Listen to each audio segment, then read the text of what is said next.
honesty. Prove us wrong. We desperately need you to prove us wrong. God help us all if you fail to prove us wrong.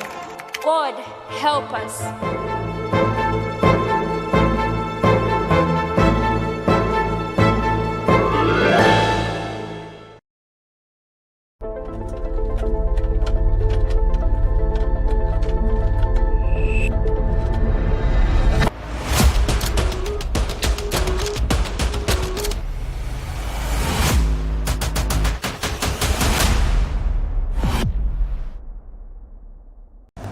What happens in the world and its nations? South Africa. In Samarkand, Uzbekistan. From New York for WION. Creates ripples across oceans. Things appear to be quite tense given that the protesters are just not backing down. The federal government employees have been protesting. So follow the news source where facts run the show. Because you are more connected than you know. Download the WION app to find out how.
Stay connected with the world through WION.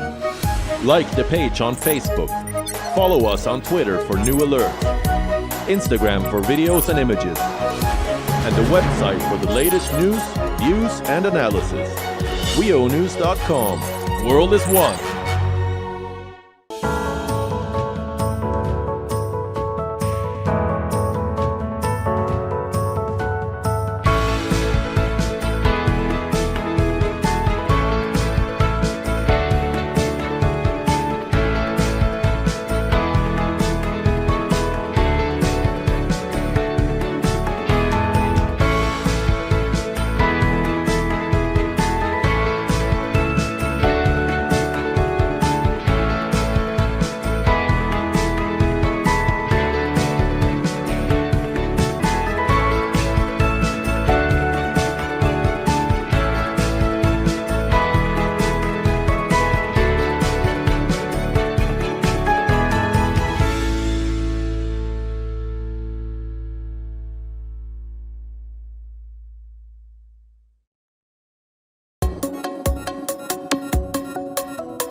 And you're watching E-Club.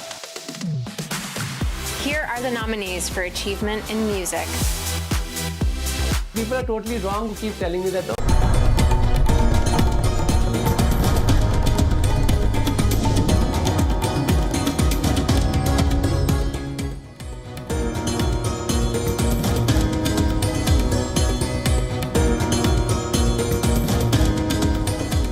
Hello everyone, welcome back. You're watching WION World is One. This is another edition of World DNA, the show that gets you ahead of the rest. I'm Shivan Chandra.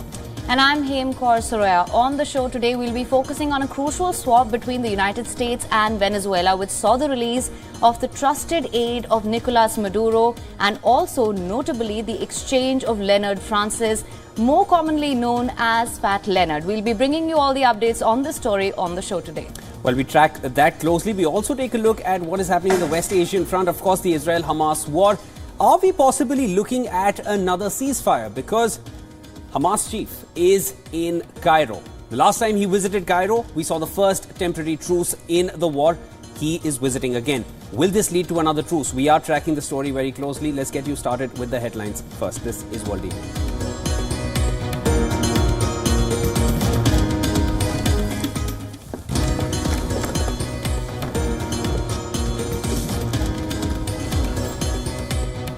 UNSC vote on Gaza ceasefire delayed for the third time as members wrangle over wording. Meanwhile, Gaza death toll crosses 20,000.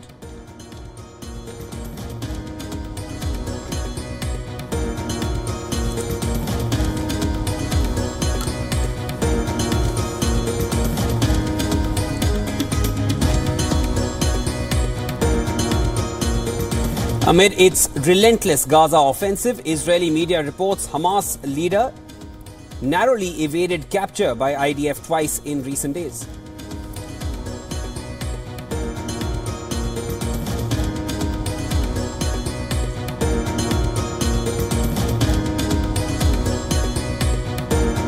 In a major overhaul, Indian Parliament's lower house passes 3 revised criminal law bills to replace the Indian Penal Code, the Code of Criminal Procedure and the Indian Evidence Act.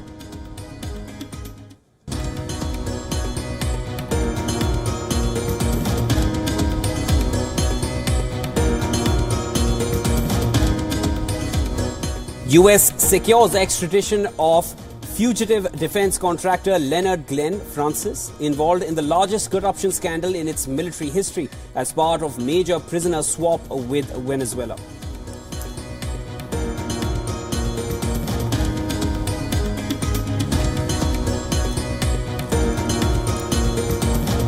Former President Donald J. Trump urges U.S. Supreme Court to put off crucial decisions in his federal prosecution on charges of plotting to overturn the 2020 election.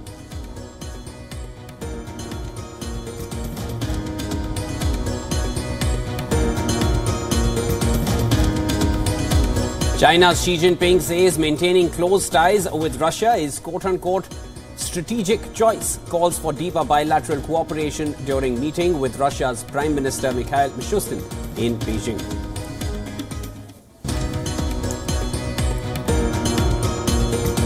Curtis Jones scores twice as Liverpool book record 19th League Cup semi-final berth with a 5-1 win over West Ham United. The Reds will face Fulham in the semis.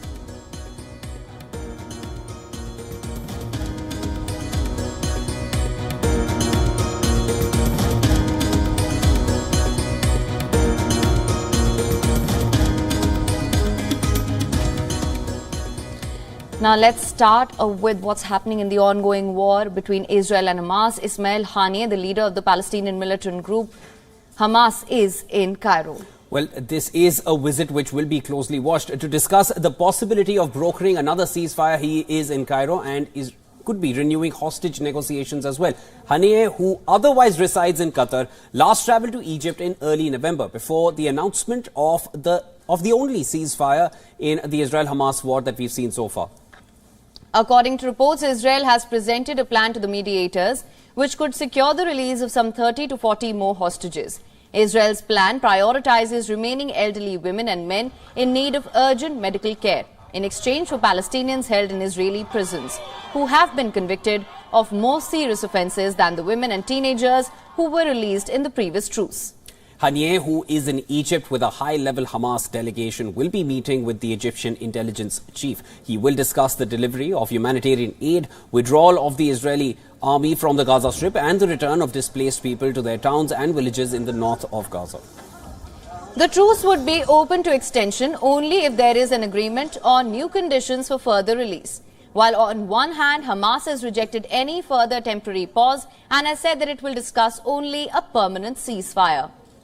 Israel has ruled out a permanent ceasefire and said that it will only agree to limited humanitarian pauses until Hamas is defeated.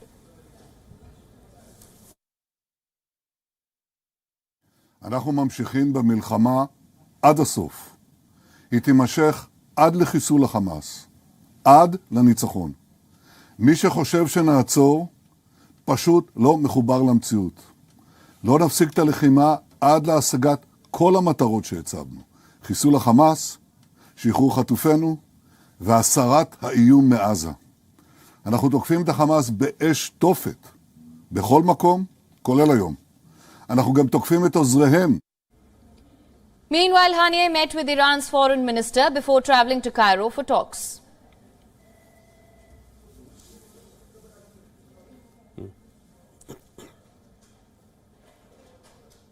Now, the Israeli Defense Forces have successfully reached tunnels in Gaza twice, almost catching hold of top Hamas leader Yahya Sinwar. And now, according to the report, Sinwar had narrowly escaped from the tunnel right before the IDF managed to reach him. IDF spokesperson said it had specific information about the tunnel where Sinwar was hiding. However, he fled the tunnel only a few hours before this raid was conducted. Now, local media outlets reported earlier that IDF operations have been focused around the southern Gaza city of Khan Yunis. This with the primary objective of killing Yahya Sinwar. Sinwar has escaped capture by the IDF twice in recent days. Further, other reports also indicate that the Hamas leader is on the move and hasn't been staying in one place for a long period. Now, this manhunt led the Israeli troops to uncover a previous hiding space of Mohammad Deif, the commander of Hamas military wing. Earlier on Sunday, Israeli soldiers raided the vacation homes of several Hamas leaders, Sinwar being one of them. The IDF captured the office of Hamas's Khan Yunis brigade commander. This along with the underground terror infrastructure as well. Now, the forces also captured the main square of Bani Suhaila, which is a suburb of Khan Yunis. Sinwar is currently believed to be hiding in Khan Yunis. He had earlier fled the north of the Strip by using a humanitarian convoy during the ongoing conflict with Israel. Despite other reports, there is no confirmation of his residence in Khan Yunis. Israeli forces have called Sinwar the mastermind of the October 7th attack, the worst attack their nation has ever faced, when hundreds of Hamas gunmen crossed the borders and rampaged through towns. Now, as the conflict intensifies, Israel vows to continue its operations until reaching senior Hamas officials.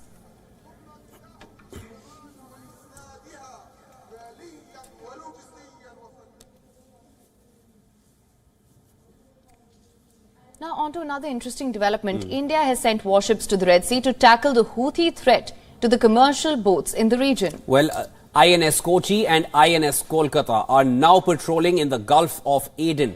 This passage connects the Red Sea with the Arabian Sea. The reasons are twofold here: maritime security and anti-piracy operations. The Indian Navy said in a statement that it remains committed to being a first responder in the region and in ensuring safety of merchant shipping. The Indian Prime Minister also spoke to his Israeli counterpart and discussed the safety of maritime traffic during a phone call on Tuesday. This is after the United States announced a multinational naval force on Monday. The Operation Prosperity Guardian involves countries like the UK, Bahrain, France, Norway and other countries. And the purpose is to ensure safe passage for commercial vehicles in the Red Sea.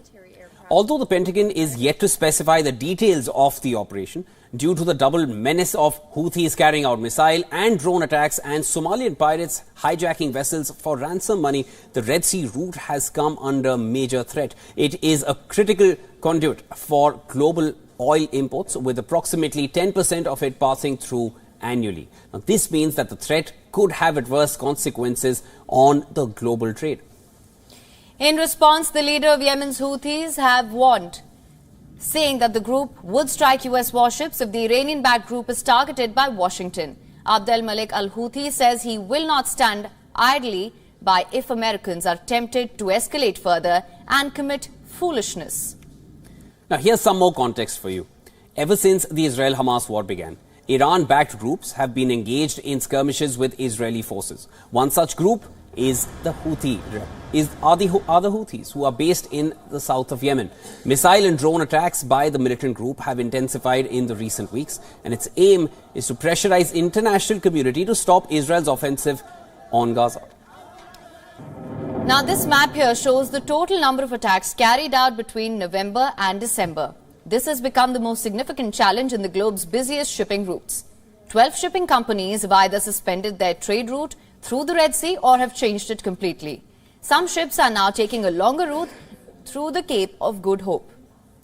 And this means that around $1 million more in cost is being incurred if they take that route, which is all around Africa instead of going right through the Red Sea. And around 7 to 10 days in duration is also being extended due to this extended route. Experts say that the current roadblock seems worse than the Suez Canal shutdown in 2021.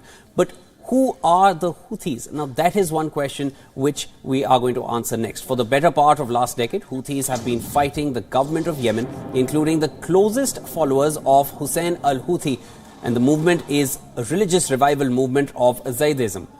Boasting an arsenal of helicopters, ballistic missiles and drones, the group is backed by Iran, Al-Qaeda and Islamic State.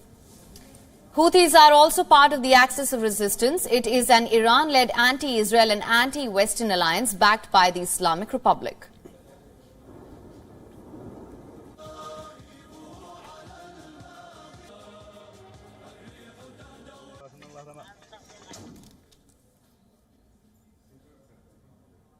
The pressure on global supply chains from shipping companies rerouting cargo vessels away from the Red Sea is starting to be felt everywhere now.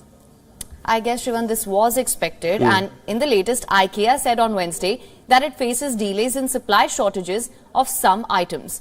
The Swedish manufacturer of flat pack furniture pointed directly at the attacks by Houthis on ships in the Red Sea for the potential shortage. Now, many shipping firms are avoiding the world's principal east-west commerce route due to attacks on commercial ships at the southern end of the Red Sea by Yemen's Houthi rebels. The assaults spurred a US-led multinational force to monitor waterways around Yemen.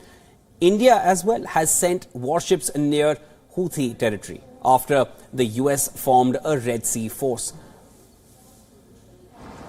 But IKEA's ordeal highlighted the possibility of another round of disruptions to global trade following the chaos of the COVID outbreak. IKEA said it is searching for other ways to guarantee the supply of goods.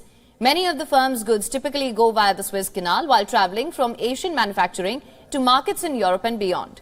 IKEA does not own shipping vessels of its own, but partners with transportation companies.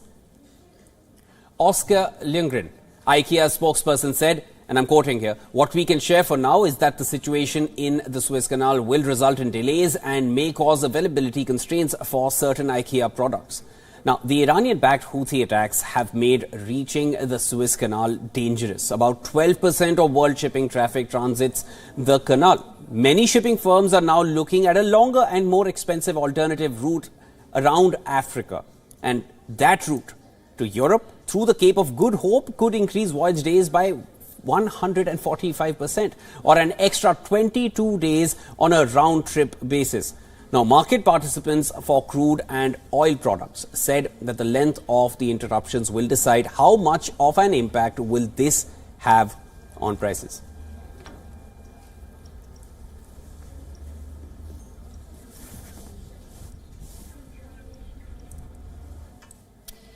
Now, in a landmark prisoner swap deal between the United States and Venezuela, the United States has released an ally of Venezuelan President Nicolas Maduro in exchange for 10 American detainees and a fugitive dubbed Fat Leonard. Well, the deal was brokered by the Gulf state of Qatar. Venezuela has handed over a fugitive named Leonard Francis, the man at the center of the U.S. Navy's biggest ever corruption scandal. Leonard Francis, also known as Fat Leonard, is a Malaysian defense contractor. He was behind the biggest bribery scandal involving dozens of U.S. Navy officers. And Francis owned and operated his family's ship servicing business, Singapore-based Glen Defence Marine Asia Limited, or GDMA. GDMA supplied food, water and fuel to U.S. Navy vessels. Leonard was a key contact for U.S. Navy ships at ports across Asia for more than 2 decades. During that time, he wooed naval officers with some $500,000 gifts, which included cash, prostitutes, luxury travel from Thailand to the Philippines. In exchange, the officers concealed the scheme in which Francis would overcharge for supplying ships or charge for fake services at ports he controlled in Southeast Asia. The officers passed him classified information and even went so far as redirecting military vessels to ports that were lucrative for a Singapore-based ship servicing company. U.S. President Joe Biden made the decision to free Alex Saab, the one-time confidant of socialist leader Maduro, who the United States accuses of laundering money for Caracas. Now, Alex Saab, a close ally of Maduro, was taken into custody in 2020 when his private jet touched down in Cape Verde for refuel. The entrepreneur has been at the center of accusations involving kickbacks, massive corruption and hoarding black money using a government corruption scheme. According to the U.S. Justice Department, Saab and his associate transferred more than $350 million to foreign accounts. Saab built prosperous businesses in Colombia's textile industry. In his early career, he collaborated with Alvaro Pulido, a drug trafficking Colombian billionaire who invited him to Venezuela for business endeavors. Maduro, on the other hand, celebrated the return of Alex Saab as a triumph for truth. Saab thanked the Venezuelan leader and said that today the miracle of freedom, the miracle of justice has become a reality. Asked about a deal to release an ally of President Nicolas Maduro in exchange for prisoners in Venezuela, this is what President Biden said. Listen in.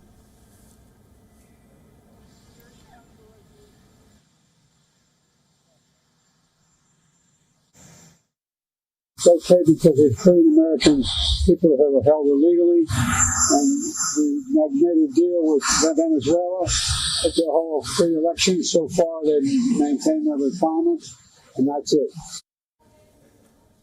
The White House named 4 of the freed Americans as Joseph Cristela, Evan Hernandez, Harel Kenmore, and Savoy Wright. Also among those freed were former U.S. soldiers like Luke Alexander, Denman, and Ariane Berry, who were serving 20-year sentences for a botched armed invasion into Venezuela in 2020. Washington has been easing the pressure on the leftist Caracas government while it pushes for progress on democracy, agreeing in October to scale back oil and gas sanctions. The deal represents the Biden administration's boldest move yet to improve relations with the major oil-producing nation and extract concessions from the self-proclaimed socialist leader Maduro.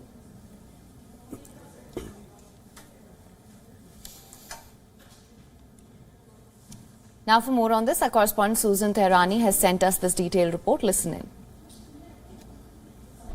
According to reports, U.S. officials said that Qatari officials helped and played a role in facilitating the prisoner swap between the United States and Venezuela, which took months to complete. Venezuela's Maduro regime presents a vexing geopolitical challenge in America's backyard. First of all, because it is the source of the largest migrant crisis in the Western Hemisphere, but also because of its close relations with Iran and Russia. During the Trump administration, the U.S. indicted Maduro and other high-ranking Venezuelan officials on charges of crimes related to narco-terrorism, money laundering, as well as drug trafficking.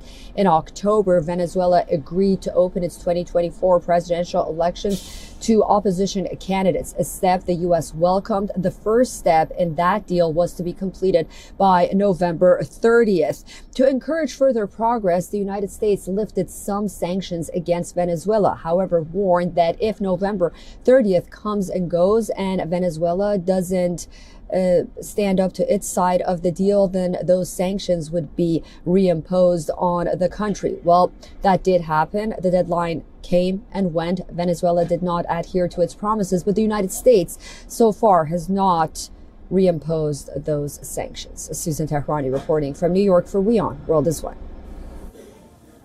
Chinese President Xi Jinping, reaffirming Beijing's friendship with Moscow, has said that maintaining close ties with Russia is a strategic choice.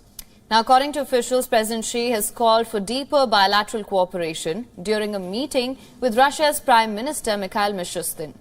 According to China, their collaboration is a model for great power relations, which is crucial for global stability. The leaders aim to strengthen ties not only in trade and the economy, but also in culture and people-to-people exchanges. Prime Minister of Russia, Mishustin, has praised the Russia-China relationship. He has called it historically strong, acting as a stabilizer in international relations.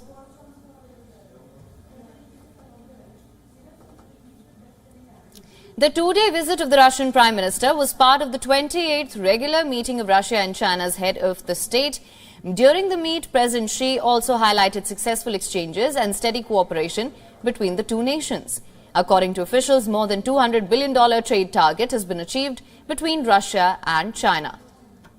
Prime Minister Mishustin's visit to China comes 2 months after President Vladimir Putin made a rare trip outside Russia to meet President Xi Jinping in China. The strong relationship between these two nations has faced pointed criticism from Western leaders in recent years.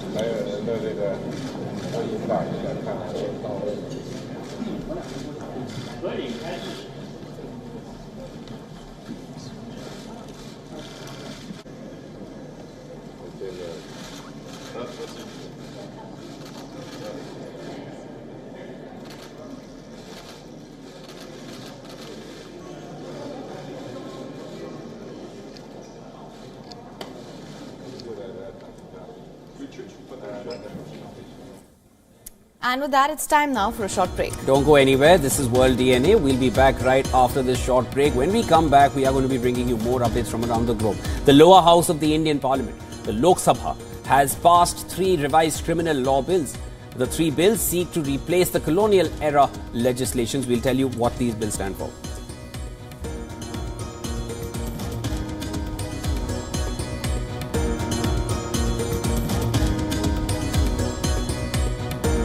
Also on the other side, we tell you about Pisces 6, a submersible that is being used by scientists to search for new underwater species. All details on the other side. Do stay tuned.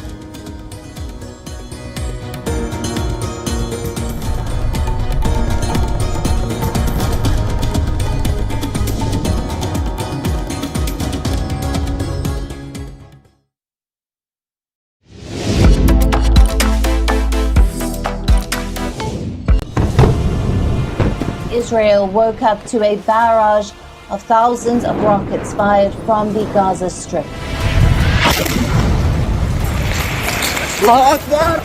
אזרחי ישראל, אנחנו במלחמה.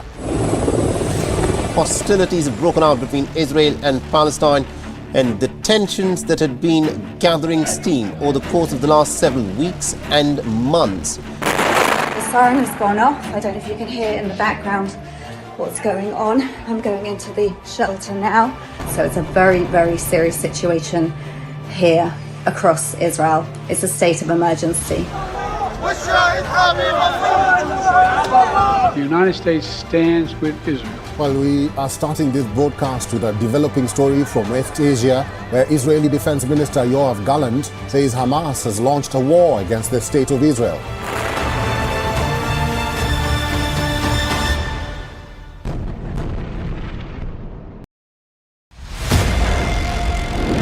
It's easy to tell you a flat story. It's easy to show you what's happening around the world. We do the difficult part. This weapon has been banned, but the U.S., Ukraine and Russia do not find the bombs problematic. We also tell you why what's happening. A new drug is making a difference in the fight against Alzheimer's.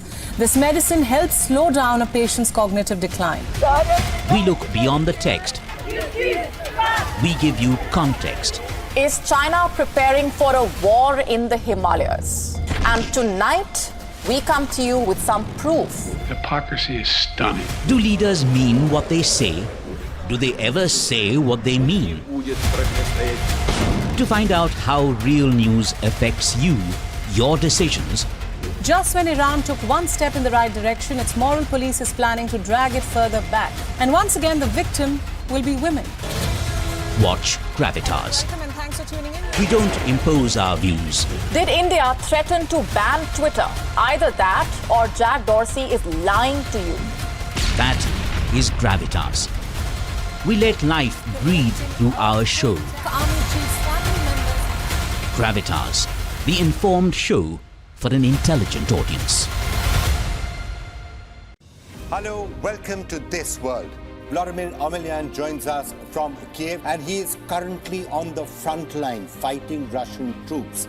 We believe that the world should be ruled by democracies. I was interviewing you on television a couple of weeks back. That's right. And you said, if you really want to understand Jerusalem, why don't you come here and see it?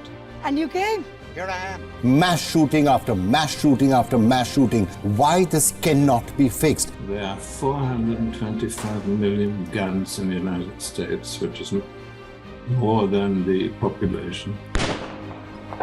The problem here is Trump has been able to make the argument that this is a political prosecution and that he's being singled out unfairly. Defend our nation. You are saying we could have a cure for cancer. We'll have treatments for many cancers in this decade, and they're going to come from India. Downside is that it could potentially wipe us out. But let's start with the upside first. The upsides are absolutely enormous. The potential uses of this are almost unlimited. I only discovered AutoGPTs about a week ago and started writing about them. And after I started writing about them, Jeff Bezos followed me on Twitter, and all kinds of crazy amounts of people have been contacting us. The show where we get you the week's biggest story.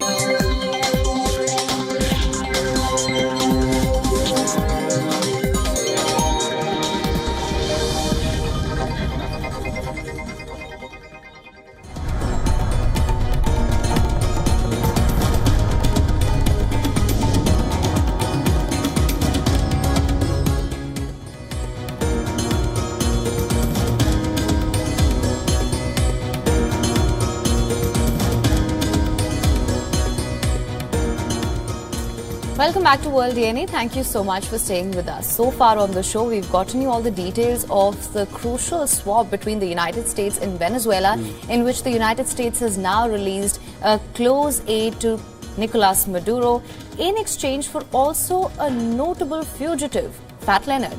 We've gotten you all the details on this on the show so far. We've also explored what is happening in the West Asian front, of course, with the Israel-Hamas war. Hamas, a leader, is in Cairo at the moment to meet officials in Cairo, in Egypt, to discuss a possible ceasefire in the Israel-Hamas war. Now, the last time that he visited Egypt, we saw a temporary truce, the only truce that we've seen in the war so far. Now he has visited again. But there is a deadlock between Hamas and Israel. Hamas is asking for a permanent ceasefire, while Israel has ruled out any kind of a permanent ceasefire. It wants temporary pauses. We are going to be exploring what comes out of that meeting, which is taking place in Cairo. For now, let's get you started with all the other headlines we're tracking from around the globe. Let's get you started. This is World DNA.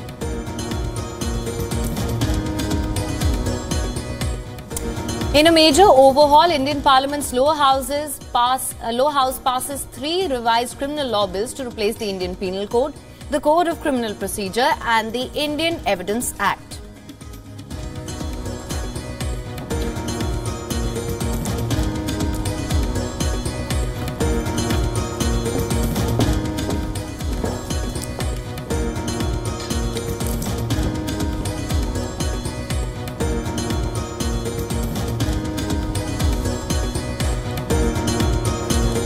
UNSC vote on Gaza ceasefire delayed for the third time as members wrangle over wording. Meanwhile, Gaza death toll crosses 20,000.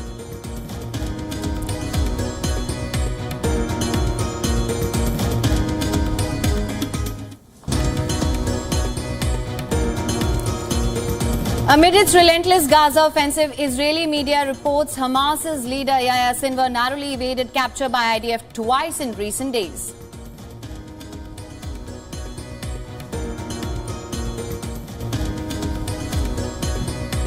U.S. secures extradition of fugitive defense contractor Leonard Glenn Francis, involved in the largest corruption scandal in its military history, as part of major prisoner swap with Venezuela.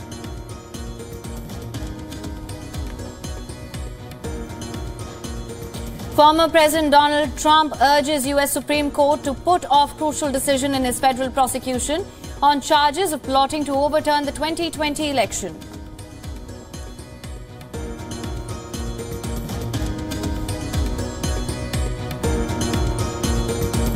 China's Xi Jinping says maintaining close ties with Russia is quote-unquote strategic choice. Calls for deeper bilateral cooperation during meeting with Russia's Prime Minister Mikhail Mishustin in Beijing.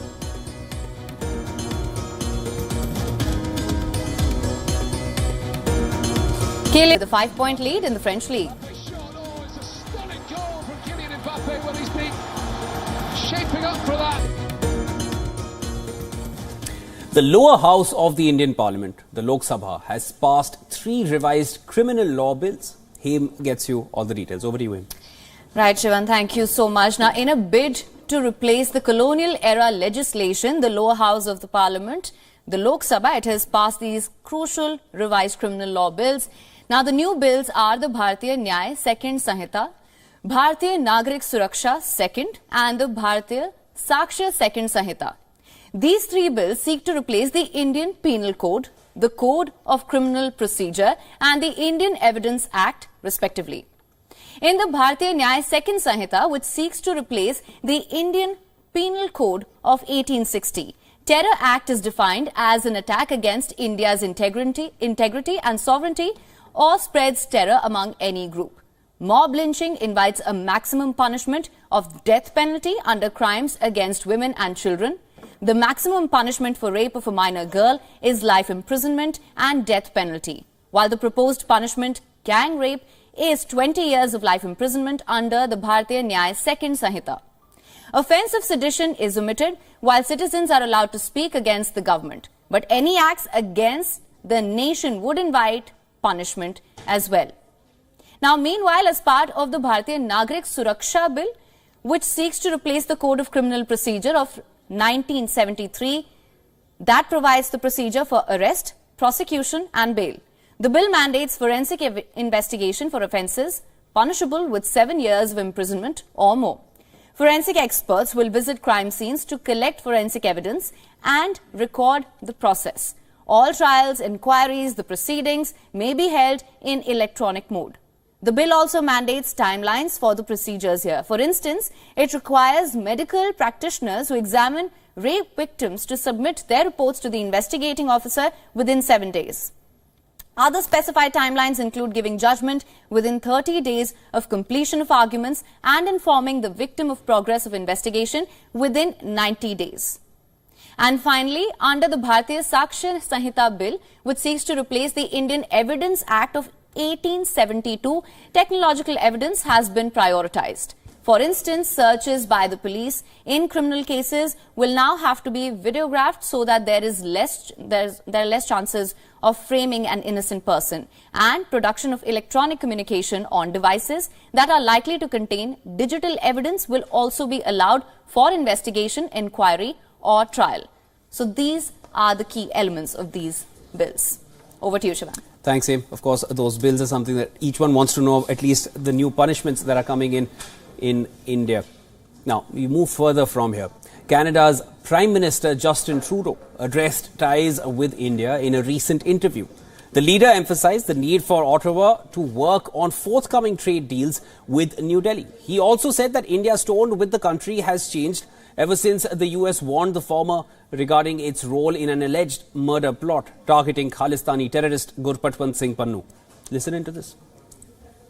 Don't want to be in a situation of having a fight with India right now over this. We want to be working on that trade deal. We want to be advancing our Indo-Pacific strategy. But it is foundational for Canada to stand up for people's rights, for people's safety, and for the rule of law. And that's what we're going to do. Since that indictment in the United States, which I'm sure you're aware of, has there been any movement from India, any willingness to cooperate with the Americans and then with us, because that's out publicly now? I think there is the beginning of an understanding that they can't bluster their way through this, and there is an openness to collaborating in a way that perhaps they were less open before. What does that mean? But it means what it is. There's an understanding that maybe just churning out attacks against Canada isn't going to make this problem go away. So something has changed since that indictment was made public? I wouldn't say it's changed, but there might be a tonal shift, perhaps.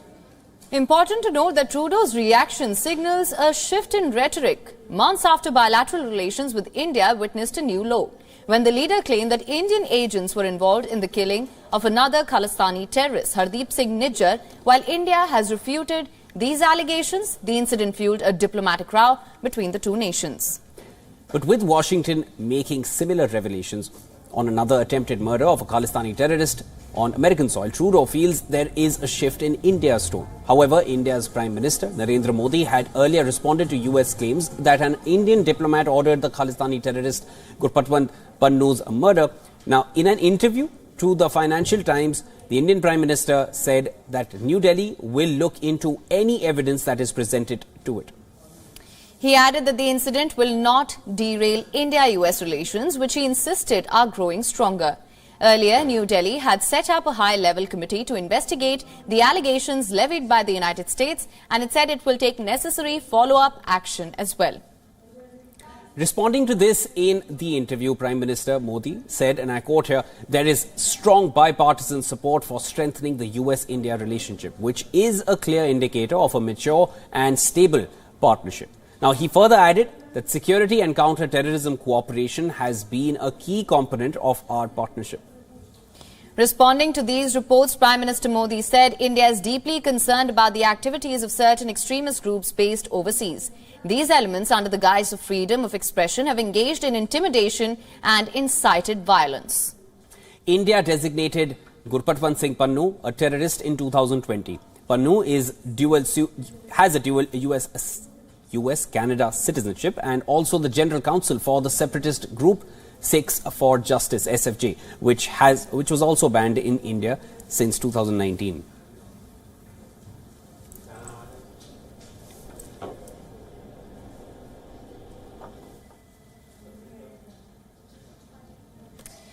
In a few weeks from now, Pakistan will have its new Prime Minister.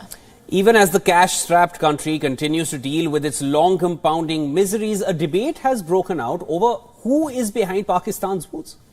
Well, according to three-time former Prime Minister Nawaz Sharif, it's not India or the United States or even Afghanistan, it's the country's very own army.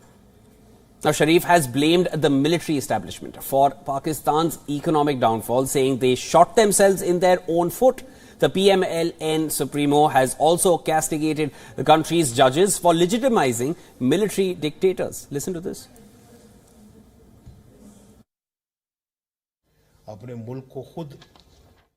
We have made things worse for ourselves. We have brought Pakistan to this situation. No one else is responsible for it. Nor India, nor US, Afghanistan. No one has done this against us. We have shot ourselves in the foot. Now, Sharif made these remarks while addressing his party, the Pakistan Muslim League Nawaz, as it gears up for the upcoming general elections in February next year. The 73-year-old leader also recalled his ousting. Remember, he has been overthrown from power 3 times in 1993, 1999 and 2017. Since his return to Pakistan in October, after 4 years of self-imposed exile in the UK, Sharif's comments have seemingly reflected a softer approach towards India.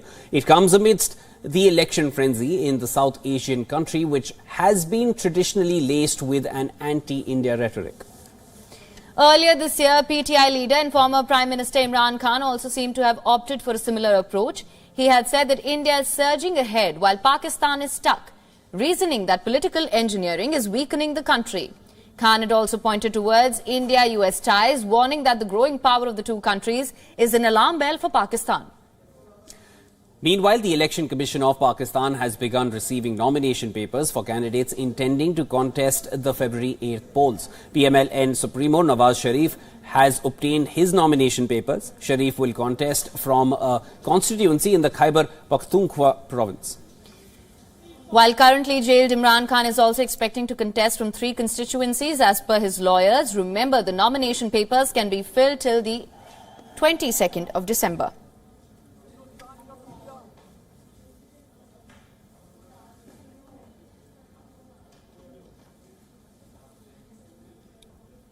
All right, it's time to take a look at some of the major developments coming in from the world of technology. Starting off with something cheerful. Residents of Helsinki in Finland, the capital, are being visited by a rather different looking Santa this time. Instead of a white beard and a red suit, this one is a machine. Well, this Christmas season, Helsinki is exploring the feasibility of using autonomous robots to tackle the challenge of delivering gifts and packages amid the snowy and slippery conditions of the Nordic country. The electric delivery robot has been modelled after the iconic French Citroën vans. The Urbain project funded by the EU, is dedicated to developing emission-free last-mile solutions. As part of the initiative, autonomous delivery trucks are hitting the streets in Helsinki. The electric delivery robot wanders through the snowy streets of Helsinki, delighting residents with its blinking eyes and amusing appearance.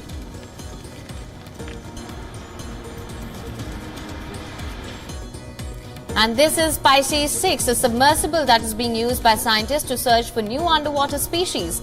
Hired by Ocean Census, a science group, the underwater vehicle has a 120-hour life support system and carries 150% of the oxygen the crew will need for any given mission.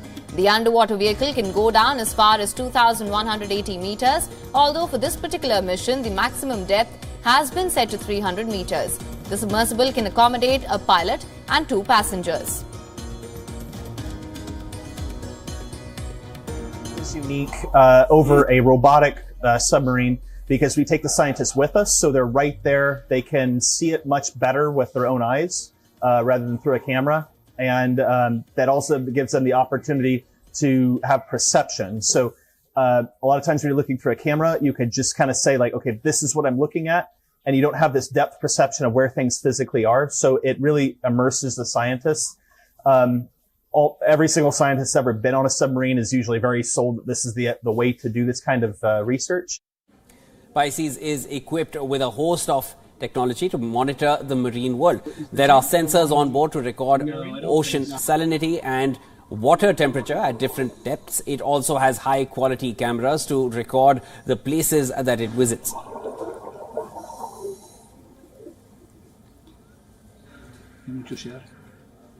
More than 1,000 images of child sexual abuse have been found in a prominent database used to train artificial intelligence tools. According to a report by the Stanford Internet Observatory, LION 5B, an open, large-scale data set for training next-generation image-to-text models, contains thousands of suspected child sexual abuse material. During the research, it was found that LION had at least 1,008 images related to child sexual abuse. Researchers believe the inclusion of child sexual abuse material in the data set could lead to a rise in AI-generated deepfake child abuse content. Understand that AI tools are increasingly being promoted in pedophile forums as a way to create uncensored sexual depictions of children. Since the report came out, representatives from LION have said that they have temporarily taken down LION 5B dataset to ensure that it is safe before republishing.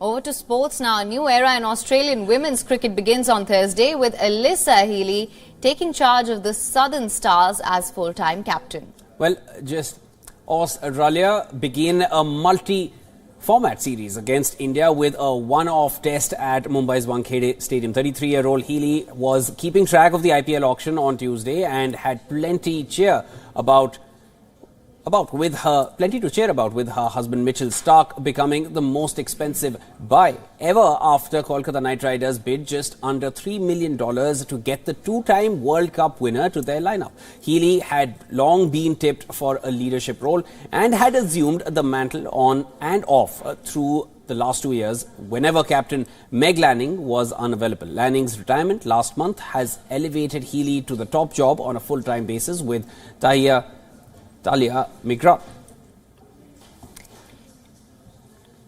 Healy herself will be making a comeback to the game after missing the entire Women's Big Bash League after suffering severe injuries while trying to separate her two dogs. This is Australia's first test match in India since 1984, and the visitors are expecting a trial by spin, with their own spin department more than capable of upsetting the Indian apple cart. The Indian team comes in gung-ho after a record-breaking performance against England. India won the one-off test in Navi Mumbai's Levi Patel by 343 runs, a world record in women's tests. Deepti Sharma spun a web around the English team, and that led Heather Knight to term the conditions extreme. But that Indian win will also come on the back of a top-class display with the bat, and the first innings score of 428 in just above 100 overs proved to be too much. India have never beaten Australia in 10 test matches over a 46 period. They create history.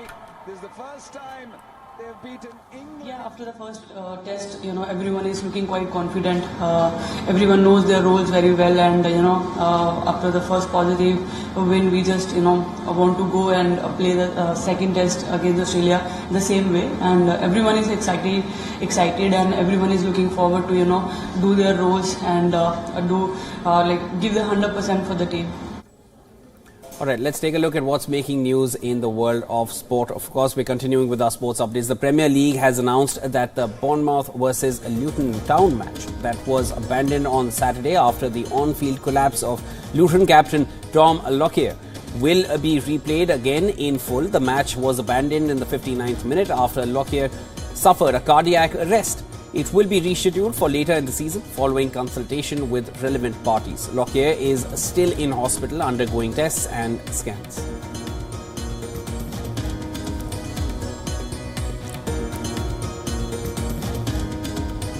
Former Brazil and Barcelona defender Dani Alves' trial in Spain for alleged sexual assault has been set for 5th to the 7th of February 2024. The 40-year-old has been in prison without bail since he was arrested in January over an allegation that he assaulted a woman in Barcelona nightclub last year. He said that he had consensual sex with his accuser after initially denying any sexual encounter with her. A Spanish prosecutor is seeking a prison term of 9 years for Alves. If found guilty, the 40-year-old could face a jail sentence of 4 to 15 years.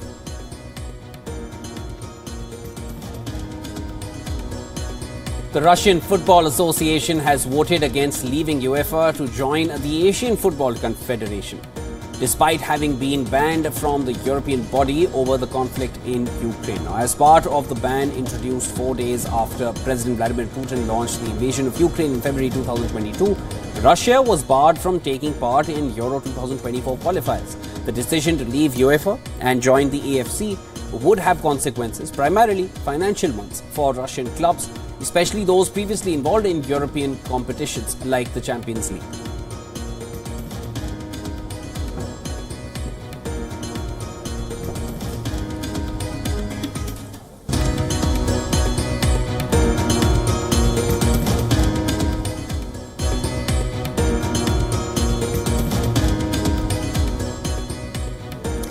And with that, it's now time to take a look at what's happening in the world of showbiz. We have with us Alison Lagrange. Take a look. Hello, I'm Alison Lagrange coming to you from Durban, South Africa. First up, let's get you the top stories from the world of entertainment. Indian actors Neha Dhupia and Adil Hussain are all set to star in Egyptian director Ali El Arabi's upcoming movie, Blue 52. The movie will mark Neha Dhupia's international debut. The film revolves around Ashish, a young Indian soccer fan's journey as a migrant worker to the 2022 FIFA World Cup in Qatar. As per reports, Dhupia and Hussain will play Ashish's parents in the movie. Eve Gilles, who was recently crowned Miss France, reacted after her haircut sparked backlash online. The 20-year-old pageant winner was criticized for her pixie cut. In an interview, she said, and I quote, "We're used to seeing beautiful misses with long hair, but I chose an androgynous look with short hair. No one should dictate who you are. Every woman is different. We are all unique," unquote. Gilles is the first contestant in the pageant to not have long hair in over 100 years. Celebrated actor Samuel L. Jackson turns 75 years old today. The actor is known for being a part of Marvel action blockbusters and movies by Spike Lee and Quentin Tarantino, among other projects. In the Marvel superhero movies, the actor essays the role of Nick Fury, ex-director of S.H.I.E.L.D. It's a big day for Shah Rukh Khan fans. His third and last film of 2023, Donkey, is currently running in a theatre near you. Will King Khan hit a hat-trick with his latest release? Let's find out. The wait is finally over. Shah Rukh Khan's Donkey is finally out in theatres today. Helmed by Rajkumar Hirani, the movie co-stars Taapsee Pannu and Boman Irani in the lead roles. It also features Indian actor Vicky Kaushal in a special appearance. The Hindi comedy drama is based on a term called donkey flights. Well, it refers to an illegal immigration entry practice. The movie features friends from a village in Punjab who share a common dream to go to London, but they neither have the ticket nor the visa. They decide to rely on an illegal backdoor entry route, donkey, to fulfill their dream. The movie has already created quite a buzz even before its release. Be it the advanced ticket sales or early shows, donkey is everywhere. The movie also had its first show at 5:55 AM IST at Gaiety Galaxy, Mumbai. This is the earliest screening a film has received at the iconic cinema hall. Another reason why fans were eagerly waiting to watch Donkey is that it marks the first collaboration between filmmaker Rajkumar Hirani and Shah Rukh Khan.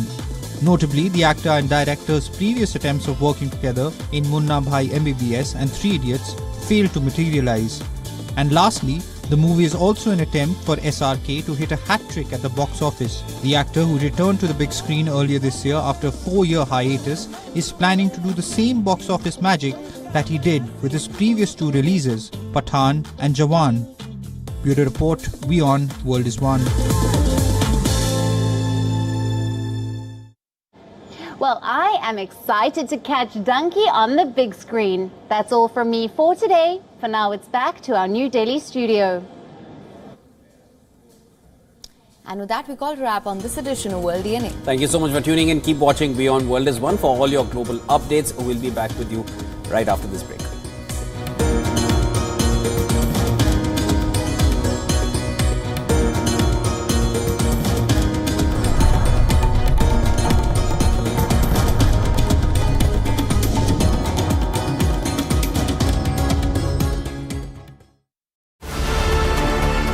Hi, Glenn.